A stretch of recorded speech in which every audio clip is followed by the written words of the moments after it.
Bismillahirrahmanirrahim.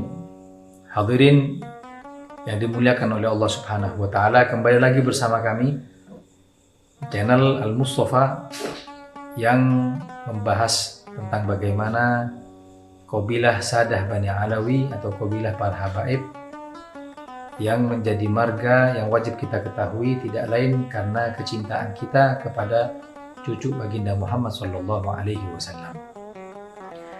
Masih di dalam huruf hijaiyah ba, keturunan-keturunan para habaib yang awal hurufnya itu dimulai dengan huruf ba. Kemarin kita telah membahas tentang Qabilah Al-Barrum. Al-Barrum ini kita nggak tahu apakah masih ada keturunan Al-Barrum baik di Hadramut ataupun di Indonesia ataupun di luar negeri, kita nggak tahu. Hanya saja kita akan membahas di sini tentang bagaimana Qabilah itu terjadi, kenapa kok diberi julukan dengan semacam itu, dan siapa pertama kali orang yang dijuluki dengan julukan semacam itu. Dalam kesempatan kali ini kita akan membahas satu Qabilah yang diberi nama dengan Qabilah Basri. Basri tidak lain adalah salah satu anak daripada Sayyidina Ubaidillah bin Ahmad bin Isa Al-Muhajir.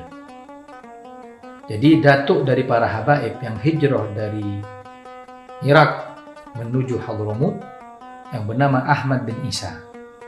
Sayyidina Ahmad bin Isa punya putra, diantaranya namanya Ubaidillah. Namanya Abdullah, cuman dipanggil Ubaidillah.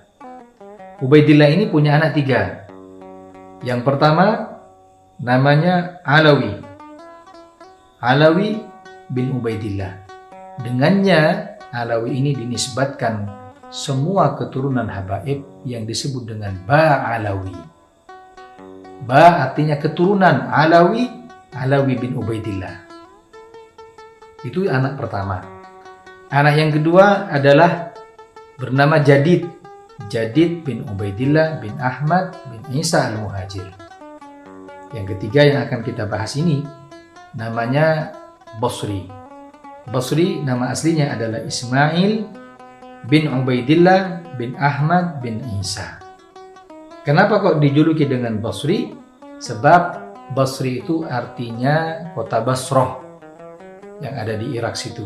Beliau dijuluki karena beliau Sayyidina Ismail, putra daripada Ubaidillah tadi itu, lahirnya di Basrah. Kemudian beliau hijrah bersama kakeknya Sayyidina Ahmad bin Isa Al-Muhajir yang saat itu tahun 317 Hijriah dengan sebab berkecamuknya fitnah Qaramitah yang sudah kita bahas ini semuanya. Kemudian beliau tinggal di Hadramut bersama kakeknya, bersama orang tuanya, bersama keluarga orang-orang yang hijrah saat itu. Nah, keturunan dari Ismail ini dijuluki dengan Basri. Dahulu banyak keturunannya. Maka setiap orang yang bernasab kepada Ismail ini maka dijuluki dengan marga Basri. Hanya saja di dalam keterangan kitab ini keturunan Basri ini inqaradu, tidak ada lagi atau mungkin punah. Itu di kurun ke-6 Hijriah atau tahun 600 Hijriah. Maka setelah itu Basri hanya sebuah nama perorangan saja, per individu saja, tidak lagi menjadi Qabilah marga di dalam Sadah Bani Alawi ataupun habaib. Maka Basri dahulu nama seseorang karena banyak keturunannya dijadikan julukan menjadi marga. Kemudian karena sudah punah, karena punah di sini mungkin punya anak nggak ada yang laki-laki, tidak bisa meneruskan nasabnya ataupun bagaimana, maka menjadilah yang namanya Qabilah Basri tadi itu sudah hilang. Kalaupun ada, maka bukan lagi Qabilah, bukan lagi marga, hanya nama individu saja. Mudah-mudahan dengan pengetahuan semacam ini bisa mendekatkan kita dengan mereka, para aslafun sholihin, orang-orang yang dekat dengan Allah. Mereka orang-orang yang tidak beramal kecuali mengikuti dan meneladani kakek mereka Rasulullah SAW, dan mudah-mudahan kita mendapatkan keberkahan dari mereka.